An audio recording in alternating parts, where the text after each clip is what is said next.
اور ہم نے اسی کو انسان سمجھ کر اس کی آرائش و زبائش میں ساری زندگی لگا دی۔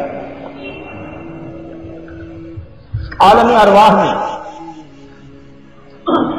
قرآن پاک نے فرمایا وَإِذْ أَخَذَ رَبُّكَ مِن بَنِي آدَمَ مِن ظُهُورِهِمْ ذُرِّيَّتَهُمْ وَأَشْهَدَهُمْ عَلَىٰ أَنفُسِهِمْ أَلَسْتُ بِرَبِّكُمْ قَالُوا بَلَىٰ۔ اور جب وعدہ لیا تیرے رب نے اولاد آدم سے، اولاد آدم دنیا میں آ کر ہونے والے مسلمان، غیر مسلم،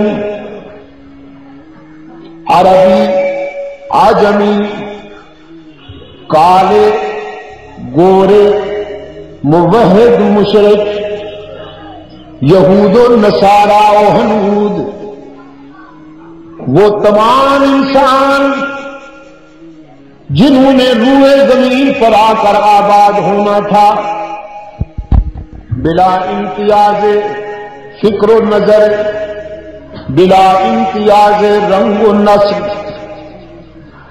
بلا امتیاز علاقہ و زبان، تمام انسانوں کی روحوں کو اللہ نے اپنی قدرت کاملہ سے جمع فرمائے اور اس عظیم انسانی اجتماع سے خطاب کرتے ہوئے خالق کائنات نے فرمایا، اس اجتماع میں سیدنا آدم علیہ السلام سے لے کر قیامت تک آنے والے تمام انسانوں کی روحیں جمع ہیں۔ فرمایا اے اولاد آدم، میں تمہارے سر پر انسانی شرافت کا تاج رکھ کے تمہیں دنیا میں بھیجنے والا ہوں اور ساری کائنات کو تمہارے لیے مسخر بنانے والا ہوں۔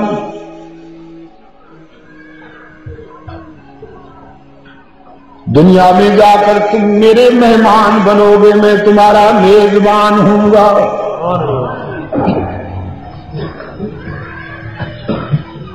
زمین کو تمہارے لیے بچھونا بناؤں گا، آسمان کو چھت بنایا جائے گا۔ أَلَمْ نَجْعَلِ الْأَرْضَ مِهَادًا وَالْجِبَالَ أَوْتَادًا وَخَلَقْنَاكُمْ أَزْوَاجًا وَجَعَلْنَا نَوْمَكُمْ سُبَاتًا وَجَعَلْنَا اللَّيْلَ لِبَاسًا وَجَعَلْنَا النَّهَارَ مَعَاشًا۔ زمین کو تمہارے لیے فرش بنایا جائے گا، بچھونا بنایا جائے گا اور مسخر کر دوں گا زمین تمہارے۔ تسخیر کا یہ عالم کہ وہ زمین جس میں فولاد جیسی سخت چیز بھی دفن کی جائے تو زمین کی نمی اور برودت کچھ عرصہ بعد فولاد کو بھی خاک بنا دیتی ہے، لیکن اسی زمین میں جب تم اپنا دانہ دفن کرو گے تو کچھ دنوں بعد وہ اسے خاک نہیں بنائے گی، گلزار بنا دے گی۔ تمہارے ایک دانے کو کئی دانوں میں بدل کر تمہاری امانت تمہیں واپس کرنے پہ پابند ہوگی۔ آسمان کے دامن میں کبھی نہ بجھنے والے ایسے چراغ جلا دوں گا، ایسے کمکمیں روشن کر دوں گا، ایسے بلب جلا دوں گا جو قیامت تک فیوز نہیں ہوں گے۔ ستاروں کو تابانی عطا کروں گا تمہارے لیے، سورج کو درخشانی عطا کروں گا تمہارے لیے، چاند کا دامن چاندنی سے بھر دوں گا تمہارے لیے، سبزے لہکیں گے تمہارے لیے، گلشن مہکیں گے تمہارے لیے، انادل چہکیں گے تمہارے لیے، راتوں کو اندھیرا دوں گا تمہارے لیے، صبح کو سویرا عطا کروں گا تمہارے لیے، مویشی پیدا کروں گا تمہارے لیے۔ قرآن پاک میں ارشاد ہوا وَلَكُمْ فِيهَا جَمَالٌ حِينَ تُرِيحُونَ وَحِينَ تَسْرَحُونَ وَتَحْمِلُوا أَثْقَالَكُمْ إِلَى بَلَدٍ لَّمْ تَكُونُوا بَالِغِيهِ إِلَّا بِشِقِّ الْأَنفُسِ إِنَّ رَبَّكُمْ لَرَءُوفٌ رَحِيمٌ وَالْخَيْلَ وَالْبِغَالَ وَالْحَمِيرَ لِتَرْكَبُوهَا وَزِينَةً وَيَخْلُقُ مَا لَا تَعْلَمُونَ۔ کچھ جانور تمہارا بوجھ اٹھائیں گے، کچھ جانور تمہارے ریڑھے اور ٹانگے کھینچیں گے، کچھ ساری زندگی پنجرے میں بند رہ کر قید تنہائی میں گزار دیں گے تیرے ذوق کی تسکین کے لیے، کچھ تمہیں اپنا گوشت مہیا کریں گے، کچھ تمہیں دودھ پلائیں گے۔ رب العالمین نے فرمایا یہ میرا لطف و کرم ہوگا کہ تو میرا بنے یا نہ بنے، لیکن میری مخلوق تیری بغاوت نہیں کرے گی۔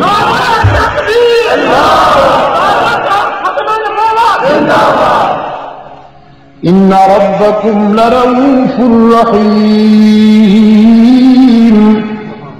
میں تو انہیں بے زبان بناؤں گا تاکہ تیرے ظلم و زیادتی کے خلاف دنیا کی کسی عدالت میں استغاثہ دائر نہ کر سکیں۔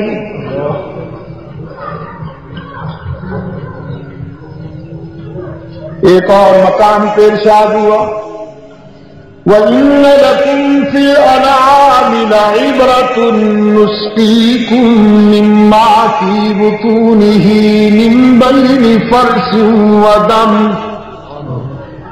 لَبَنًا خَالِصًا سَائِغًا لِّلشَّارِبِينَ۔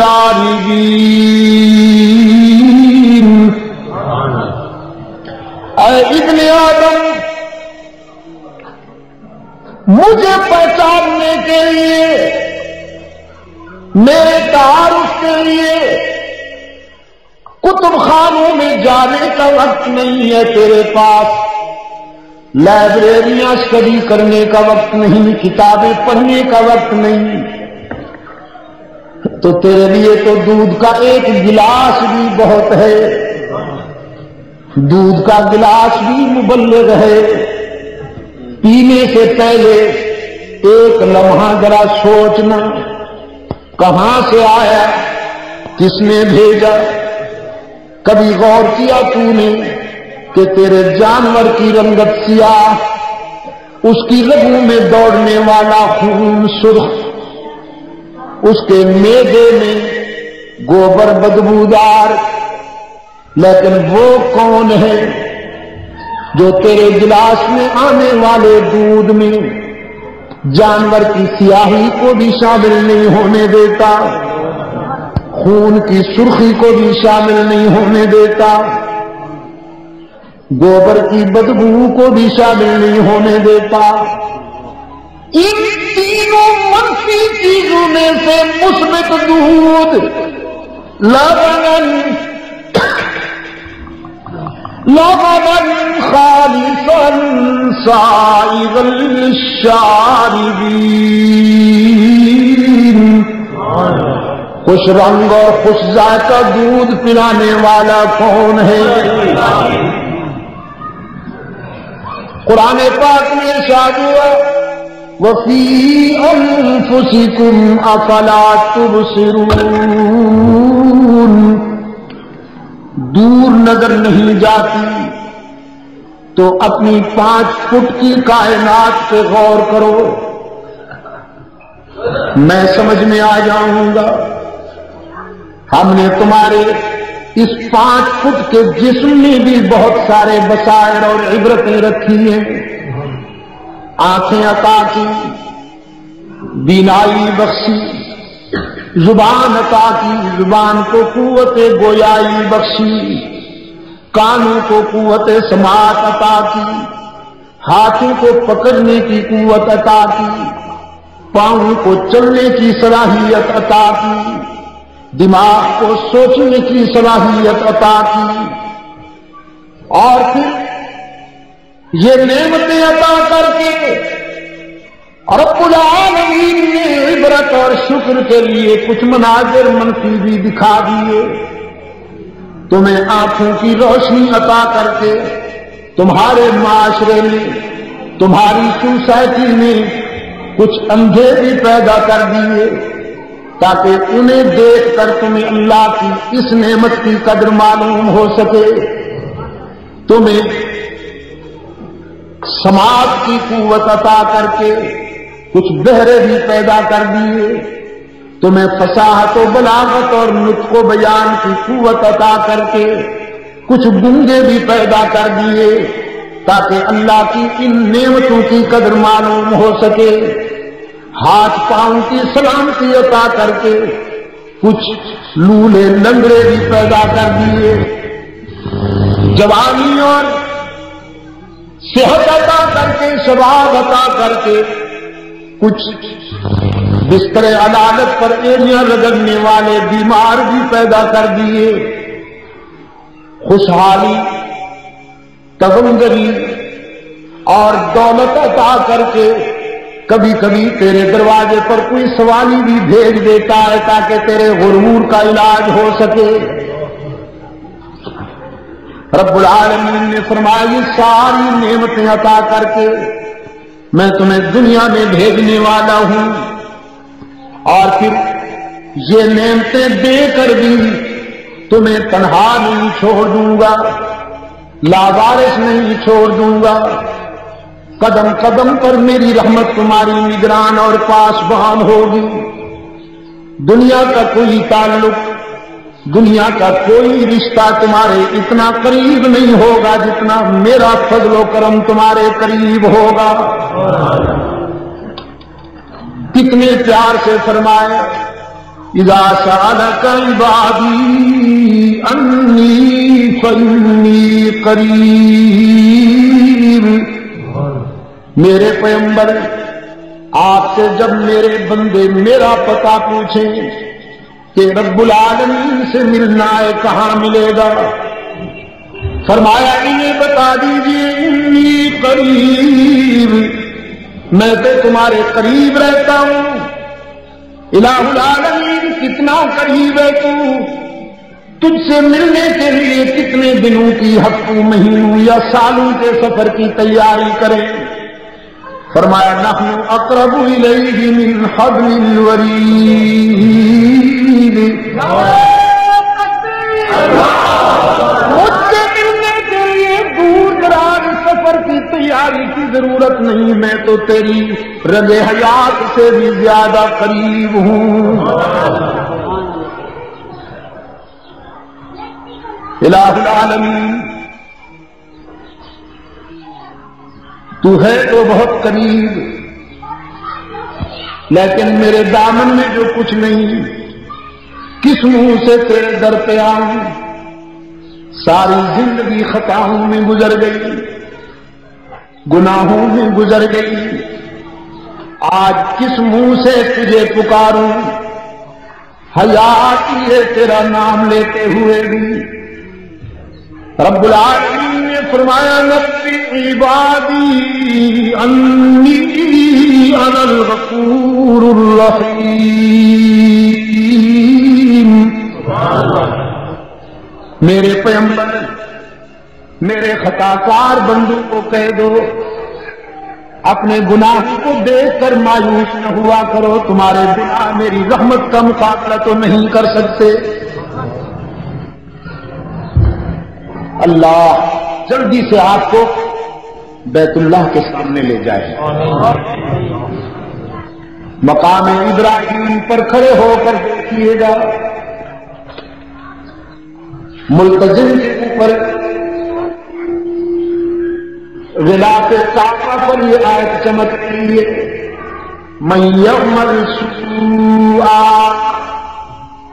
او یظلم نفسہ ثم یستغفر اللہ یجد اللہ غفورا رحیما ثم جاءکم رسول مصدق لما معکم لتؤمنن به ولتنصرنه قال أأقررتم وأخذتم على ذلكم إصري قالوا أقررنا قال فاشهدوا وأنا معكم من الشاهدين. اپنی ربوبیت کا وعدہ لینا تھا رب العالمین نے، عمومی اجتماع بلایا. اب اپنے محبوب کی رسالت کا وعدہ لینا تھا، انبیاء کی مقدس روحیں جمع کی، انبیاء کی مقدس روحیں جمع کی. فرمایا میرے پیغمبروں، میں تمہیں نبوت کا تاج پہنا کر دنیا میں بھیجوں گا. تم اپنے اپنے زمانے میں اپنا فرض منصبی ادا کرو گے، اپنی نبوت کے تقاضے پورے کرو گے. ثم جاءکم رسول، پھر تم سب کے بعد میرا رسول آئے گا. تم سب کے بعد میرا رسول آئے گا تو تم سب کے بعد، لیکن اس کا مقام اور مرتبہ یہ ہوگا تم اپنی اپنی قوم کی طرف نبی بنا کر بھیجے جاؤ گے. تم سب کے بعد آنے والا میرا محبوب تم نبیوں کا بھی نبی بن کے آئے گا. تمہاری نبوت پر لوگوں کو ایمان لانا ضروری، اور تم سب کے بعد آنے والے میرے محبوب کی رسالت پر تم نبیوں کو بھی ایمان لانا ضروری. وہ سب کے بعد آئے گا، لیکن اس کا مقام اور مرتبہ یہ ہوگا کہ وہ جس دھرتی پر چلے گا میں اس دھرتی کی قسم عرش بری پہ کھاؤں گا. وہ جس شہر کا باشندہ ہوگا میں اس شہر کے تذکرے قرآن میں کروں گا. فرمایا لا اقسم بہذا البلد وانت حل بہذا البلد. مکہ کی میں قسمیں کیوں کھاؤں؟ یہاں کون سے حدیقے سجے ہوئے ہیں، نرسریاں چمک رہی ہیں، جدھر دیکھو سوختہ پہاڑ پر اٹھائے ہوئے ہیں، جہاں پانی نہیں. میں اس کی قسمیں کیوں کھاؤں؟ لیکن میرے محبوب عرش بری پر میں اس کے در و دیوار کی قسمیں کھاتا ہوں، اس لیے کہ تو جو اس کی گلیوں میں چلتا پھرتا نظر آتا ہے. نعرہ تکبیر، نعرہ خط نبوت، علماء دیوبند زندہ باد، علماء دیوبند زندہ باد. سب کے بعد آنے والا اللہ کا محبوب، جس کے تبسم سے ستارے چمکتے ہیں، جس کے پسینے سے پھول مہکتے ہیں، جس کے قیام سے آسمانوں نے بلندیاں حاصل کی، جس کے کود سے دھرتی نے سکون حاصل کیا، جس کی جبین کی طلعت سے صبح نے سویرے حاصل کیے، جس کی زلفوں کی مستی سے راتوں نے اندھیرے حاصل کیے. پتہ نہیں کس نے کہا، میرے دل کی بات کہہ دی کہ کائنات حسن جب پھیلی تو لامحدود تھی. کائنات حسن جب پھیلی تو لامحدود تھی، اور جب سمٹی تو تیرا نام ہو کر رہ گئی. اور شاہ جی برے صغیر کا وہ روشن ضمیر درویش کبھی کبھی مستی میں فرمایا کرتے، ہزار صبح بہار از نگاہ می چکدش، جنوز سایہ زلف سیاہ می چکدش. اب فارسی ہے، آپ سمجھیں گے نہیں اور مجھے ترجمہ کرنا پڑے گا، اتنا میرے پاس وقت نہیں. رحمت عالم صلی اللہ علیہ وسلم تم سب کے بعد آئیں گے اور تمہارے بھی مقتدا و پیشوا بن کے آئیں گے. اس کی نبوت و رسالت پر آج ایمان کا بھی وعدہ کرو، تعاون کا بھی وعدہ کرو. تمام انبیاء علیہ الصلوۃ والسلام نے رب العالمین کے حضور وعدہ کیا، اقررنا الہ العالمین، ہم وعدہ کرتے ہیں تیرے معبود کی بعثت سے متعلق ہم اپنے اپنے دور میں بشارتیں دیتے جائیں گے، زمین ہموار کرتے جائیں گے، اور اس کی رسالت پر پیشگی ایمان کا بھی ہم تیرے سامنے اعلان کرتے ہیں. رب العالمین نے فرمایا فاشہدوا، اس وعدے پر تم بھی گواہ بن جاؤ، وَأَنَا مَعَكُم مِّنَ الشَّاهِدِينَ، میں بھی اس وعدے میں تمہارا گواہ بن گیا ہوں.